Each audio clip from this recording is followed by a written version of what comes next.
ได้เวลาแล้วพี่น้องเอ้ยเนาะมื้อนี้มันมือเพิ่นมาทำความสะอาดห้องน้ำแล้วทางวัดเราคุมมาร์เก็ตของเฮาเด้อพี่น้องเด้อวัดลาวพุทธารามของเฮาได้เวลาเพิ่นมาทำความสะอาดแล้วเนาะทำความสะอาดห้องน้ำใหญ่ๆทั้ง4ห้องเลยพี่น้องอาจารย์อ้วนก็มาฮับมาจับมาจองเอาเครื่องไม้ลายมือเครื่องซัพพลายเออร์ที่เฮาต้องซื้อทำความสะอาดห้องน้ำ4ห้องเพิ่นก็ให้พรไปเรียบร้อยเด้อผู้ใจบุญผู้มีบุญทั้งหลายที่ได้มาออกอนุโมทนาทำความสะอาดห้องน้ำอยู่วัดลาวทางมาร์เก็ตเด้อคุมมาร์เก็ตของเฮาเด้อนี่ไปเบิ่งดูซื้อให้เพิ่นหลายอย่างอยู่2สามีภรรยาพี่น้องเอ้ยมาทำความสะอาดห้องน้ำให้ปลดทุกข์ซอยพวกเฮาอาจารย์อ้วนก็ให้พรไปละเด้อพรได้ที่ประเสริฐทักได้ที่ลำเลิศให้หมอประทานพรให้เฮาอยู่ดีมีแห้งอยู่ดีมีสุขอยู่ดีมีใสให้ทุกข์ให้โชค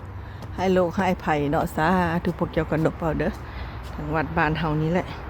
ไปเบิ่งกันว่าเพิ่นกำลังทำความสะอาดอยู่เพิ่นกำลังเฮ็ดอยู่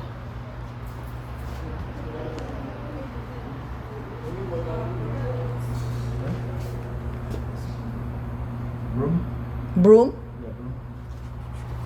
Big room. And towel, microfiber I go towels. find more towel the broom เป็นมาเฮ็ดเอาแท้เอาว่าได้พี่น้องโอ้เพิ่นก็ใจบุญเนาะเพิ่นก็ให้ทุกข์ให้โศกเด้อให้โรคให้ภัย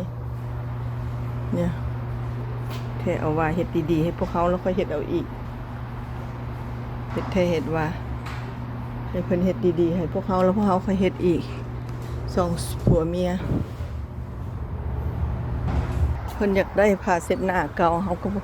อยู่วัดบักหลายๆว่าก็สิมาเอาอยู่วัดพัดว่าบ่มีโอ้ no I go find for you Yeah, sure. โอ้ผ้าเช็ดหน้าไปให้เพิ่นด้วยเพื่อมาทานผ้าเช็ดหน้าก็ได้บุญคือกันพี่น้องพี่ไปห้องน้ำอีกโอ้ซองผัวเมียเฮ็ดนี่2ชั่วโมงก็บ่แล้วเนาะ3-4 ชั่วโมงพุ่นละติสิได้เงิน200ผัวเป็นเอนจิเนียร์ได้บาดแต่ก็ยังมาเฮ็ดเอาเงินสดเพิ่นว่าเขาย่างซื่อๆเขาก็เมื่อยเนาะบ่มีแรงเนาะ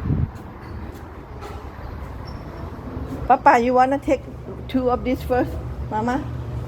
Yeah. maybe 1 or 2 and I leave it outside yeah you want this towel Yeah, maybe we yeah. can use this for dry or Yeah.